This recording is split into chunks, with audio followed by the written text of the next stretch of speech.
Hi guys, it's Jamie, and I wanted to respond to a viewer's comment about adding faces onto the sun. So I am going to do that. I'm going to show you that. I also wanted to talk about the templates.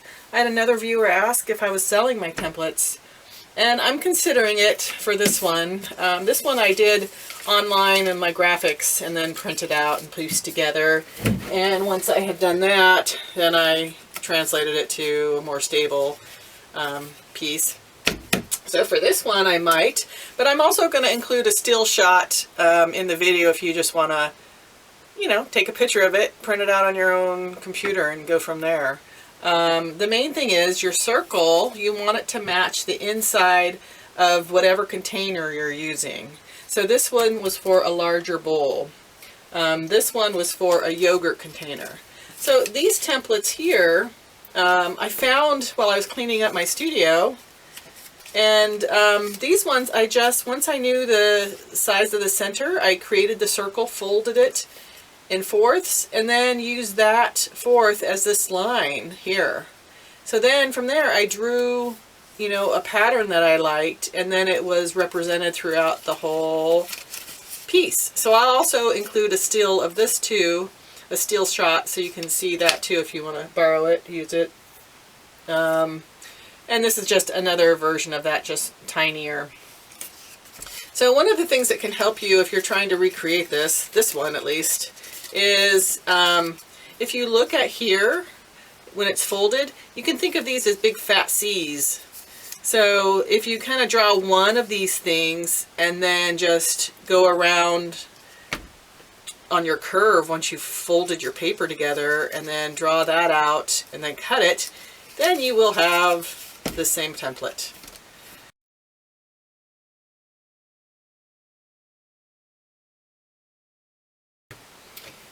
So I have my sun here to show you, and this one is still, it's rainy day today. It's not setting up as quickly as I want. So normally I would not apply the face until it is leather hard. Also, one more thing I wanted to mention is I'm using a cloth here over my yogurt container, and that allows me to, when I'm pressing in and creating the scoop, it allows air in. If you use plastic, you might need to prop up a piece of that so that the air can escape. Or you could put a hole in the edge in the plastic container. But somehow air needs to escape. With cloth, it allows enough air to let me do this. Now, as I mentioned, this is too soft for me to work with, so I'm going to get a rounded shape, and I'm going to put that on and work from it from there. You won't need to do this once your piece is leather hard. And I guess the key also is knowing when to remove this. Right now I had a little bit of a struggle to get that off, so even though this isn't leather hard, this is probably the best time for this to come off here. So you would, if you were doing this at home, you would take it off and then just let it set aside until it was leather hard. The other thing I'm going to do at this point is maybe move some of these rays to make them a little more wild. Now I'm going to show you the face components.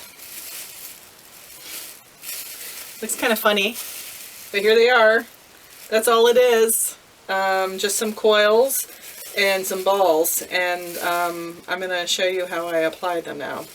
So when you're looking at your sun, if you're thinking of this as a human face, the eyes are really in the center. It should be in the center. So like right there. But I'm going to move mine up a bit, and I'm going to let the nose be the center. To give me orientation, first what I'm going to do is just draw lines on here for where I want to place things.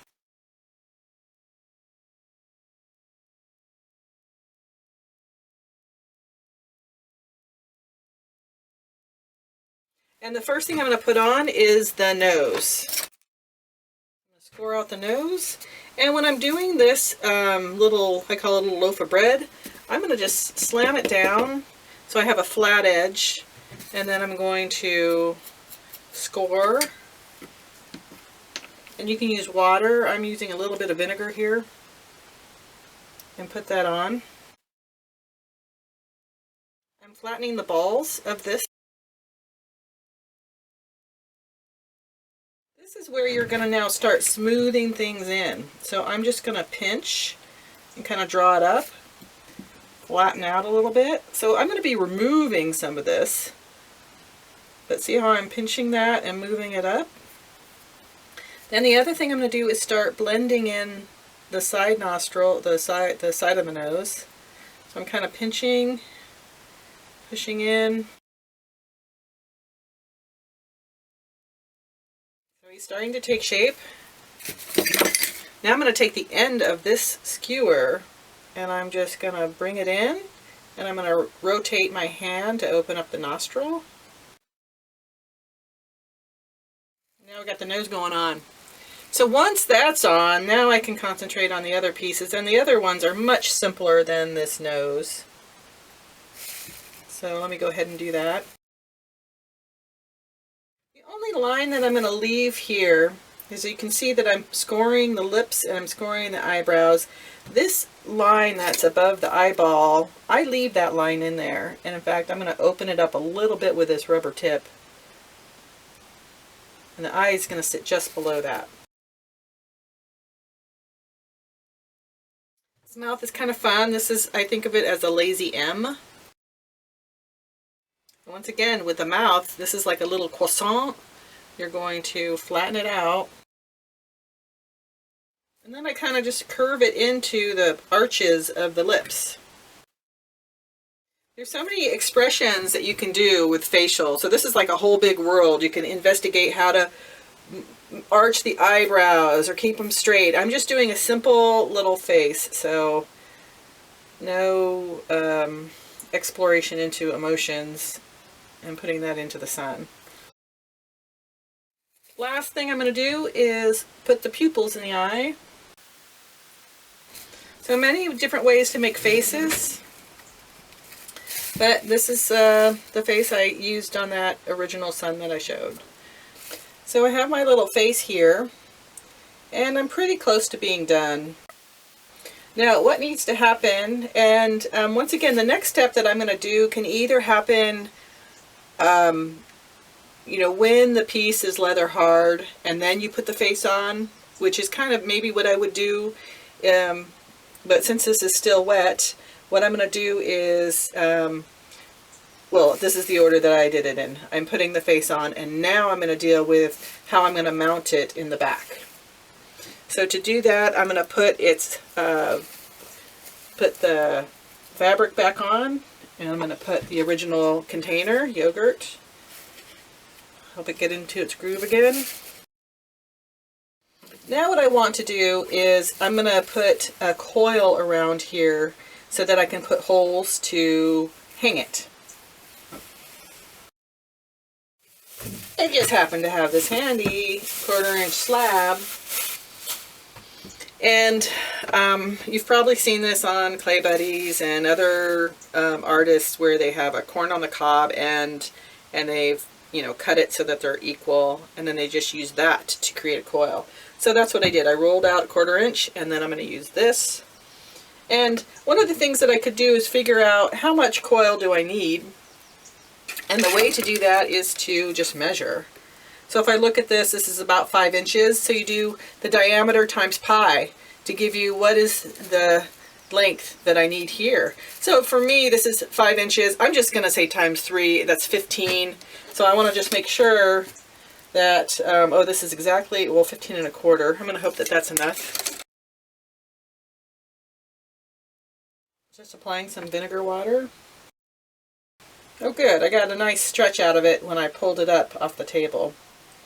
So this is perfect. And then the other thing I could do is just go around it with my fingers to press down on the sides to smooth in that seam. And lastly, I'm going to put the hole in for hanging. So I could just use 1 hole or 2 if I want to for the wire. And one of the important things that I didn't do before I flipped it over was to figure out where the face orientation was. So now I'm going to take it off. Okay, I can see through here that this is the nose, this is the front.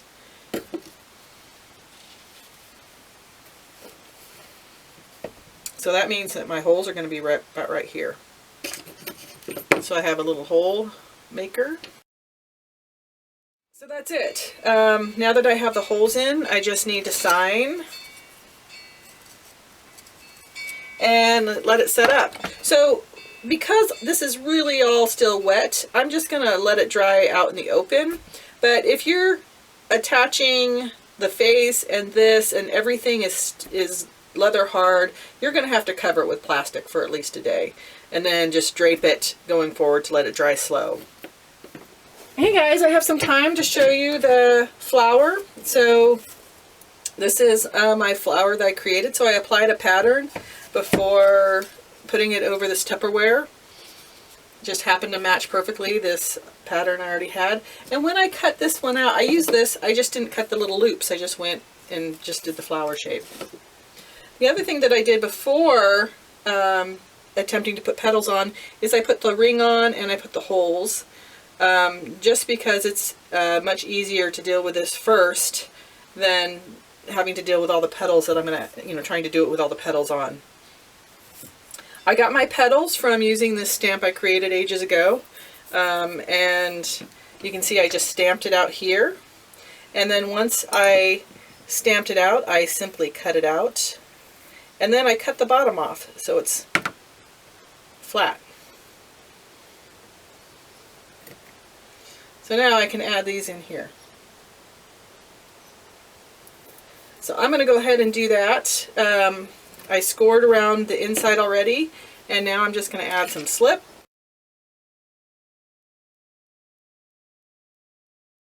So that worked out perfectly.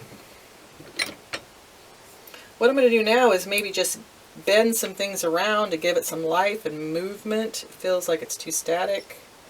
Maybe bring some of these up and push back. Alright, well I'm going to play with this for a while, but you get the idea. I'm also going to go back with a brush and smooth out this slip here. Alright, so fun projects. I hope you try them out. This was a sun I did yesterday, and for that space around where this pot was, I just, Tupperware, space where this Tupperware was, I ended up just putting some balls, so I kind of like the look of that too. This is one I will use for a hanging display chain. So that's it for now, and I hope you try it out, share your results, and see you next time. Thanks.